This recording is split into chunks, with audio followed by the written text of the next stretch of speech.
The study programme delivers really a core curriculum of English and maths and employability skills, social and personal development, but we do it by using quite different methods of engaging young people so that they become interested in the learning and almost incidentally make progress with their maths and English. We do have some defined lessons for English and maths, but we do a lot of other things. So we do travel training, we set tasks which involve map reading, following instructions, going out buying things, planning visits.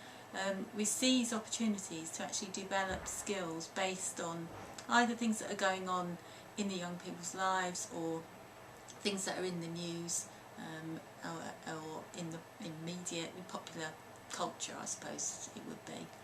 So we kind of seize every opportunity, and it means that planning for lessons is done very carefully, but it's also done in a very flexible way, so that if particular topics come up, they can be explored, but the students still will get out of that lesson what the main aim was. So if it was learning about fractions or something, they will by the end of that session have actually done that learning, but they might have incorporated all sorts of other things along the way.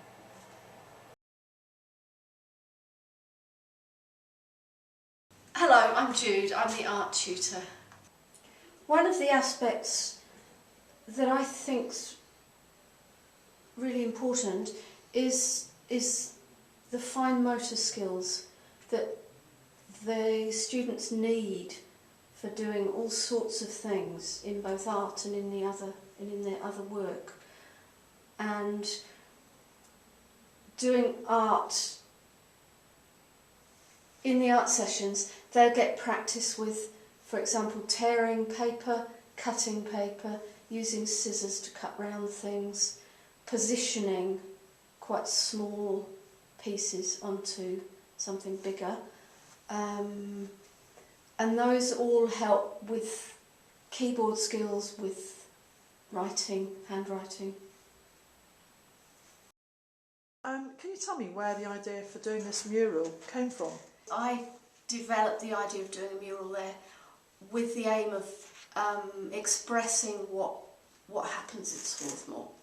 So the idea of friendly learning, which is the Swarthmore motto, if that's the right word. And people doing all the kinds of things they can do in Swarthmore, and the atmosphere of acceptance and difference and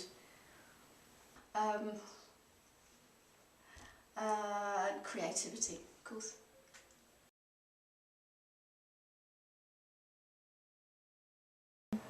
The timetable is flexible in that it starts off with a detailed description of what each group will be doing for every moment of the day.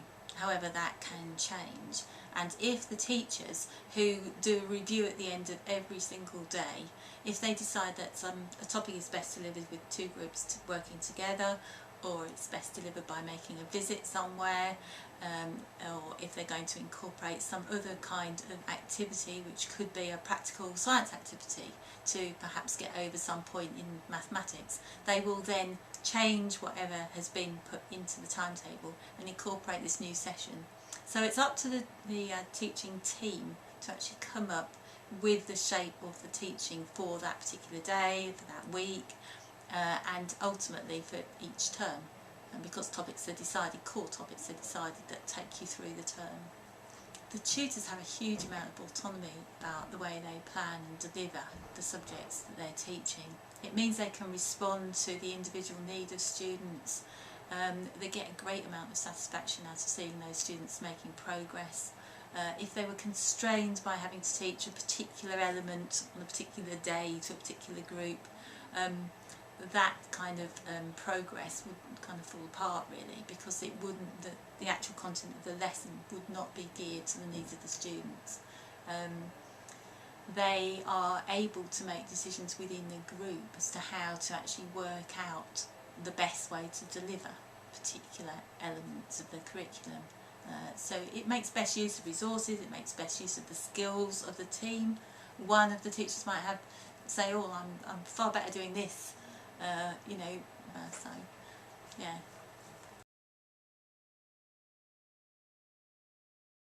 We try as much as we can use practical things instead of like a piece of paper. So if we're doing, like today I did bearings, which was measuring angles, but it was more about going from one country to another country, and if you're a pilot or if you're a sailor, yes, and you have nobody there to ask, and you have nothing to see, just the plain blue sky, then you need your compass, and you need to measure, you need your map, and you measure the angles. And they all did enjoy it. They all been travelling all around the world, from Leeds to Paris or to Australia or to another country, so they all enjoyed it. And it was measuring angles, but it wasn't a normal measuring angles, it was something practical. And I think this is what, yeah, we can do it, because we have to do exams in the end, and they know they will have to do exams, so we have to practice some paperwork as well. But they are, in between, they actually enjoying maths and English by doing lots of different stuff together.